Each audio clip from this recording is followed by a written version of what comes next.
Welcome to Aging Insights. I'm Grace Egan, Executive Director of the New Jersey Foundation for Aging. Aging Insights is produced by the New Jersey Foundation for Aging to provide information and resources to boomers, seniors, and caregivers. The Foundation's mission is to enable seniors to live with independence and dignity in their communities. This aspiration of promoting dignity and quality of life can take many forms. In our Aging Insights programs, we have addressed a variety of topics, including health issues, economic and food security, creativity, and fitness. Today, we're going to look at a more subtle influence, pets. Our guest today includes Scott Guerin and Camissa. Scott has experience and education in the field of behavioral health, and in addition to obtaining 2 master's degrees, he also has a doctorate in psychology. Scott regularly teaches a variety of courses in psychology at Kean University in Union, New Jersey. He is also a regular contributor for the New Jersey Foundation's Renaissance magazine. He is joined today by Heather, who's president and CEO of St. Hubert's. Heather joined St. Hubert's in June of 2010, and prior to that, she worked for the Humane Society of the United States. Heather is a certified animal control officer and a cruelty investigator. She holds a master's degree in economics from Rutgers University. We are very pleased to have you both here to talk about this topic today. So I appreciate you coming. And Heather brought Peanut Butter, who is also joining us today. So you'll probably hear from him throughout the program. There you go. There you go. Scott, I know you've written an awful lot of articles for Renaissance magazine, and I really thought that, you know, there's so much information out there about pets and life enrichment that I was really glad you could join us today. Yeah, great, and I appreciate you asking me, Grace. And just investigating and thinking about the psychological and physical aspects of pet ownership. An important thing to realize is that in a lot of studies out there, just in health in general, there's a difference between correlation and experimentation. And by that I mean, suppose you have a certain energy drink or something like that. Right. They'll say, healthy people choose this drink. And that doesn't necessarily mean that the energy drink makes them healthy. It just means that people may be healthy in other ways, and they happen to choose this drink. Same thing with pet ownership. When you really dig down and dig past the correlational studies, there's some very good and compelling experimental studies out there that will look at 2 groups of people, the groups of people that are pet owners and groups that are not, and make experimental decisions on that. So these are controlled studies. That's Absolutely, what you're really describing. Right. So, you know, one thing without a doubt is that the psychological makeup and behaviors of pet owners are different from those that don't have pets. And in first looking at the physical aspects of it, the CDC, the Centers of Disease Control put out in 2007 a list of things that pet owners help with. And one is a decrease in blood pressure, cholesterol levels, triglyceride levels, and also feelings of loneliness. And certainly they come to their conclusions through a lot of scientific rigor, studying a lot of research into that area. And as well as it increases opportunities for exercise and outdoor activities with the pet, and opportunities for socialization, certainly. One interesting study I saw from the Department of Medicine of the State University in New York was a group of people who were suffering from hypertension, and so they took a group of people and divided them in half and looked at the group that had hypertension and on a antihypertensive, and they took their blood pressure levels throughout the study period, and they saw that the group that had pets had a significant lower blood pressure than those that didn't have pets. Right. So it was a good controlled study. It sounds really interesting, and I'm sure when we talk with Heather, she'll talk about the importance of matching the right pet with the person, because if you've got some crazy dog, right, you know, maybe it won't lower your blood pressure, but you know, I think these studies are really helpful. If it's a good match, obviously it can really bolster your quality of life. And then there's the psychological connections as well. You did mention reduced loneliness, but I'm sure there are some other aspects too. Miami University and St. Louis University had a joint study that was published in the Journal of Personality and Social Psychology, and they covered 217 people, and they divided the groups up in pet owners and non-pet owners, and they saw statistically significant differences in pet owners as being less lonely, having higher self-esteem, getting more exercise, being more extroverted, and also less fearful about getting close to other people. Obviously, a lot of times you can see it. You know, you take your dog for a walk, or you bring your cat to friends' houses, and you're almost forced socialization. So that's a positive thing with that. Yeah. Also, in a journal of interactions of people and animals, they did a study on pet ownership with children ages 3 through 7, and the characteristics that they saw coming out in that was that the children had mutually enduring affection, self-enhancing affection, meaning self-acceptance and also with others, and then they had experience of having close relationships. As with many studies about pets, almost everyone that has a pet considers the pet as a part of the family. Family, right? Yeah. But also, and we have to think about this, is that there are some challenges with pet ownership, and that is some distress can occur through loss, through death, or just worrying about is the pet okay?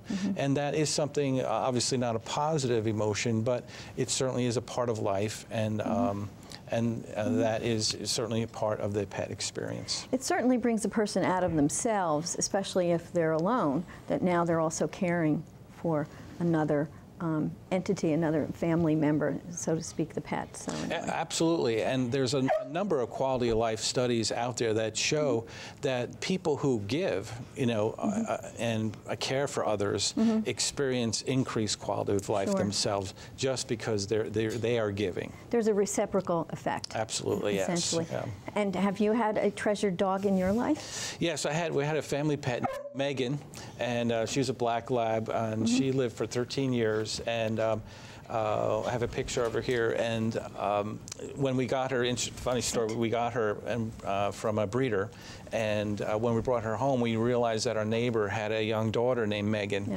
so we had to change her name to Meggie Dog at times, but she was just, in one sense, a light of my life in one period of my life, just a very, very special dog. I really do think it's, if you asked individuals, when they meet a dog, they usually can share with you some other pet story. But I bet there's some people who also may have some fears, and it's nice to hopefully help them get over those fears when you're introducing a dog at later in life to them, if they had some early childhood experiences, I would think. Yeah, that's an important thing. I mean, in teaching child development courses for a number of years, I come away with this distinct impression that the first 12 years of any person's life is the most important. And as a child develops, they're developing attachments to things and people around them. They're learning how to share themselves, give love, receive love. And so that's indicative of a positive experience. So if there was a neighborhood dog that they have had a negative reaction to, I mean, that's going to linger a little bit. And it's just a matter of relearning that that isn't always the case. And so people of all ages can certainly learn to experience the positive relationship of pet ownership. Right. And I know there's an awful lot of pets when you think of the whole realm. And, I know, Heather, I know St. Hubert's has a variety of pets that they touch on. But can you tell us a little bit more about St. Hubert's? Sure. St. Hubert's is, we're a nonprofit animal welfare agency. We have 2 shelter locations in New Jersey, one in Somerset County, one in Morris County. And we have a very large dog training and behavior program in Morris County as well. Our organization's over 75 years old, and we offer a wide array of programs and services that enhance and support the human-animal bond. Everything from direct animal care and field rescue to humane education programs, both in schools throughout New Jersey and also on location at St. Hubert's. We've even run a summer camp for children. And something to your point is that we'll have a fundraiser and children will come out to it. An ice cream social we have in the summer, and dogs get frosty paws, and there's ice cream for the kids. Frosty paws. And it brings everyone out with their pets. And you can see the kids that have come through our humane education programs, either in the schools or in critter camp, they know how to approach a dog. They feel very comfortable and confident, or, versus, so you can see the difference, even something as simple as that. Right. And also teaching kindness and compassion for all living creatures. And we added at-risk groups to our humane education program this past year. What do you mean by at risk? Working with social service agencies to identify children who could especially benefit from the humane education coursework that we offer. And we offer it even camp tuition waived, providing both busing and breakfast and lunch to these children, so they could really engage in the lessons of compassion and kindness and enjoy the, the week with us. So they may have experienced some trauma in their life, or they may just have limited enrichment opportunities. Exactly. So those are the children you've identified. That's really very helpful. I know you do more than just dogs, though. Oh, we do. We have, you name it, and you never know what's going to come in our doors. We respond to injured wildlife throughout our service areas in northern New Jersey. We also welcome whatever needs us, whether cockatiels or guinea pigs and hamsters and sugar gliders and ferrets. And what's a sugar glider? well, you have to come down and see. It's great. Is it a parakeet? What's a sugar glider? I'm not really sure. They're a mammal. You have to come down and see one. And we would love to have you come down and visit us, and we hope everyone will. So we have many small and furry animals up for adoption at any given time as well. And Peanut Butter has many friends? Many friends, and Peanut Butter loves friends. Peanut Butter, he's a male, and he is a member of our Red Collar Society, which is a special program we have at St. Hubert's for senior animals. Oftentimes, when senior animals come into us, something's happened in the home. Maybe someone has suffered illness, or there's been a family breakdown. And unfortunately, people will not always think right away of adopting a senior pet. So we've created this wonderful program to specially market them and tell people about them. We offer 100% of the love at 50% of the adoption fee. And we make, we have dental work done if it's needed, and sort of address some of the concerns people may have about adopting an older animal. But they have so much to offer, and it's really often the right pet for a home. For many reasons. You know what you're getting. They're through the chewing and house soiling stages.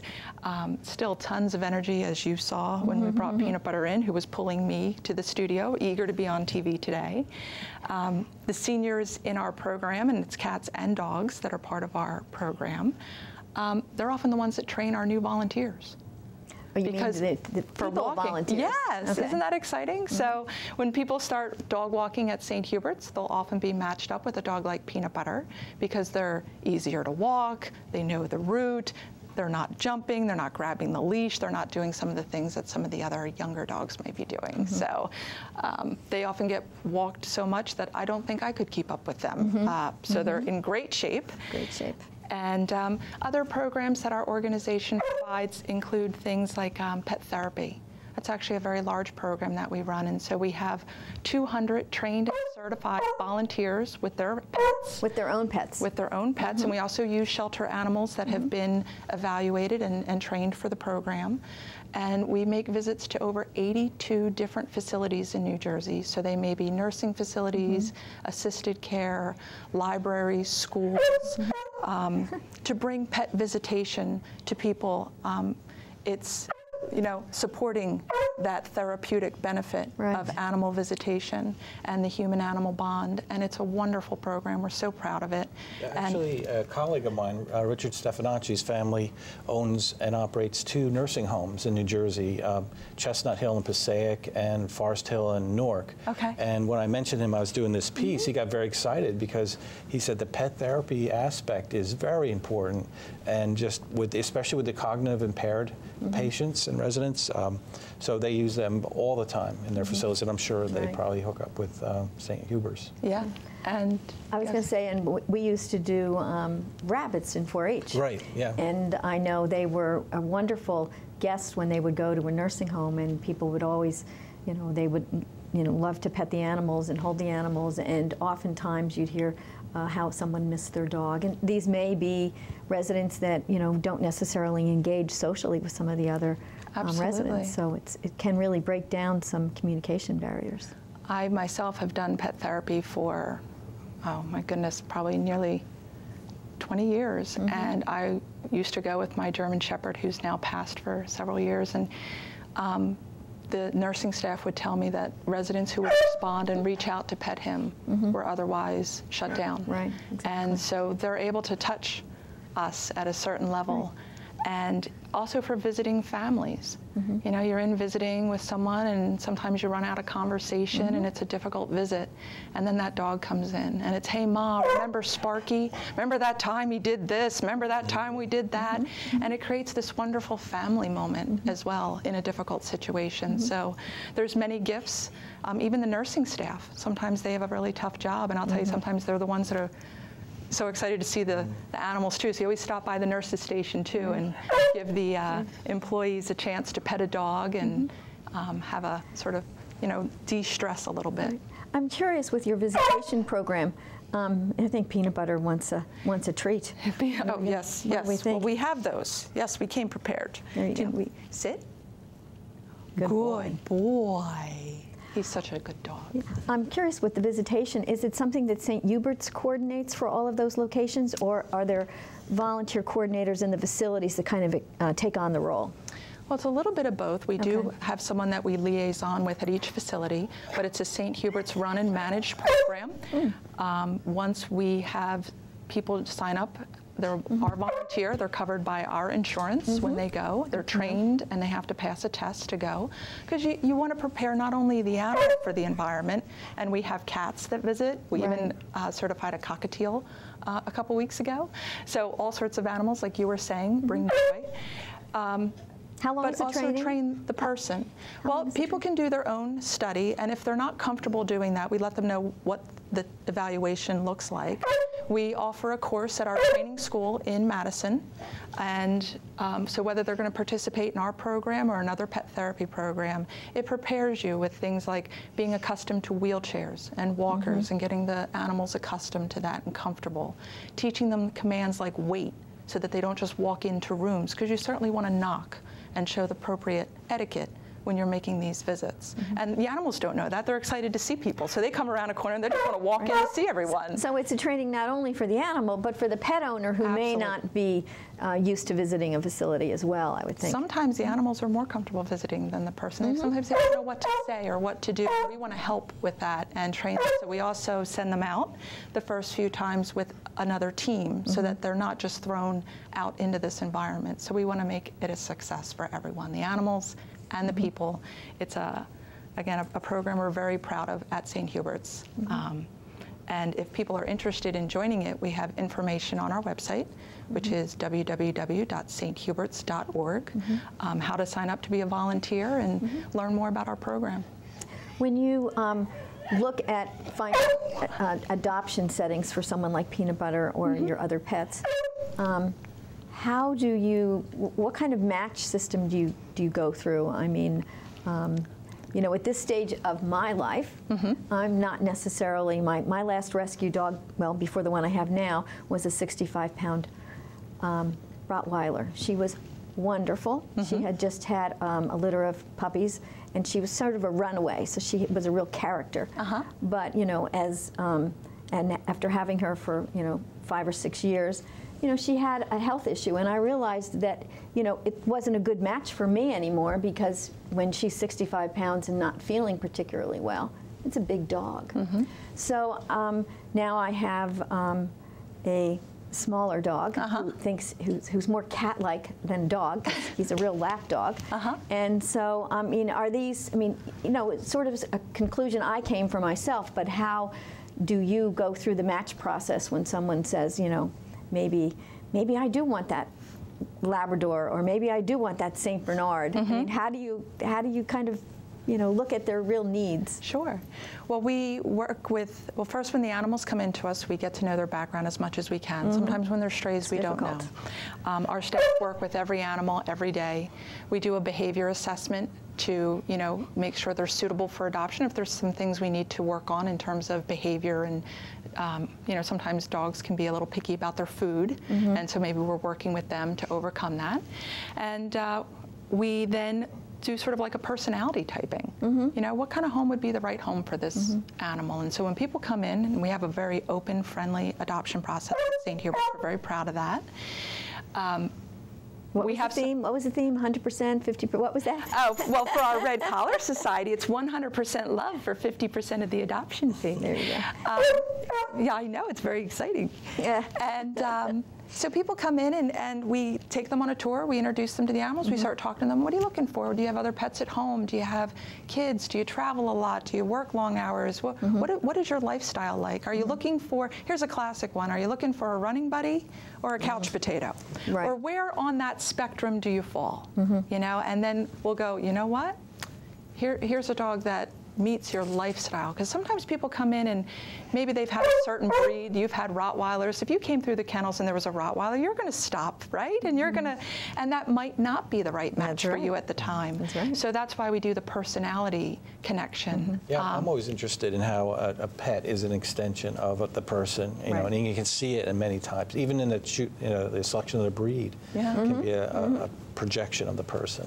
Yeah, so we don't want people just to make an emotional by visual, Do they make several visits when they're selecting an animal, or do each person's different, and we want to support them. Some people, they come in, they meet the animal, they know, and that's actually how most of our adoptions go. Sometimes people come back a few times. We invite people to bring the other dog in their home to come down so that we help with that first introduction. That's nice. Make sure the dogs are going to get along. It's a family decision after all.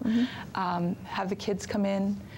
So it's different for everyone, and we accommodate that process. Of course, we want it to be, the happy celebration that it should be. It's a new family member. It is a new family member, and it's a 10, 20-year commitment when you adopt an animal. Certainly. And so we want to help people with that process. We don't rush people. We also don't delay the process if they're ready and it's a good match and it's ready to go. We do same-day adoptions at St. Hubert's frequently. Oh, well, that's each and every day. Each and every day. Yeah. So peanut butter. Peanut butter. Be on your best behavior. Well, he's been with us about 2 months now, and he had been a beloved family pet. He's wonderful with children, but they had a new baby, and they were overwhelmed, and there was a lot going on in the home, and they didn't feel that they could take care of him for some personal reasons, and so they surrendered him to us, and we're now working on his behalf to be his placement agency for his new home. And meanwhile, with us, he gets lots of walks and love and care. Yes. And do you train service dogs? I'm just curious. Well, our staff will sometimes, we're contacted by professional agencies or port authorities and so forth to look out for sniffing dogs. We've adopted actually several bed bug sniffing dogs, beagles and hounds mostly. There's a company who, that's what they do. They go out with so I was actually visiting a nursing home once, and an adopted beagle came in who was working the facility to make sure there weren't bed bugs. Really? Isn't that neat? So that is interesting. Yeah, so we've actually adopted 3, as I was saying, hounds, because they have such great sniffers, to be bed bug working dogs. So yeah, we do adopt dogs that not only go out and do this pet therapy work, and some of our alumni go out, and it's just wonderful to see the work they do in a community, whether it's going to schools to help children overcome the social barrier of reading aloud, because reading to a dog has a lower social barrier, especially for children with Asperger's and some forms of autism. And so we have just the most wonderful volunteers who, make sure to get out there and support that human-animal bond in the therapeutic ways that animals can improve in society. So. I know that Scott has a story about dog training as well. Yes, actually, years ago, actually in 1942, my father was 13 years old, and he was in the 4-H community, and they were contacted by the Seeing Eye. And so my dad actually was one of the first kids in, I guess, out of Morris Plains or Whippany, I forget what location, to take home one of the first dogs in their puppy raising program. Wow. So, and actually I have some photos up there, and the picture on the right is my dad. He had been invited back over the years as they hit their milestones as one of the founding puppy raising members over the years. So, and the Seeing Eye, certainly just some facts on them. They started in 1929, and over the years they've provided more than 15,000 trained dogs to 8,000 men and women over the years to help them become more self-sufficient, secure. Right. Well, you know, and since Heather mentioned volunteers, I know you have volunteers of all ages. So, like Scott's dad, I know that I've seen pictures of youth volunteers on your website as well. All ages. All ages. All ages. We have all sorts of activities people can help us with, whether it's answering phones, helping with direct animal care, working with our outreach programs with food pantries and supporting animals in the homes that they already have with pets, at risk and families at risk. Helping us with fundraising events, going on TV appearances with animals. I mean, there's so many ways to help us and ways to get involved. And, there's some of our seniors that volunteer. I actually call them when we have we respond to emergencies across the country. Sure. So national groups call us up when there's tornadoes or they find cruelty situations and puppy mills. And so they call up St. Hubert's, and sometimes we don't get a lot of notice. Oh, sure. And I'm calling people on a Sunday night at 9 o'clock saying, I need you here tomorrow morning at 7 a.m. because the truck's going to be here at 7:30, and we got to feed and clean all the animals that are here, and then unload the truck. And it's wonderful because that might be a Monday morning, and my senior volunteers are retired, and they've got their coffee, and they might have some bags under their eyes, but they're smiling, and they say it's just the most rewarding experience. So if someone can adopt, we hope that they would consider volunteering at our shelters. Well, it sounds like there's a lot of opportunities out there, and Peanut Butter and his friends all need homes, but I do think they make our lives better. So I'd like to thank you both for being our guests today and for sharing your time with us. You'll see contact information for St. Hubert's in our closing frames of today's show. And I'd like to remind you, our viewers, if you want to find out about senior services in your area, to contact your county offices on aging. Not Peanut Butter, but our county offices on aging, or the Aging and Disabled Resource Connection in your county. You'll see a list of their numbers on our website, which is www.njfoundationforaging.org, or you can call the state hotline, which is 1-877-222-3737. And thank you for watching today's program, and remember that aging is everyone's business.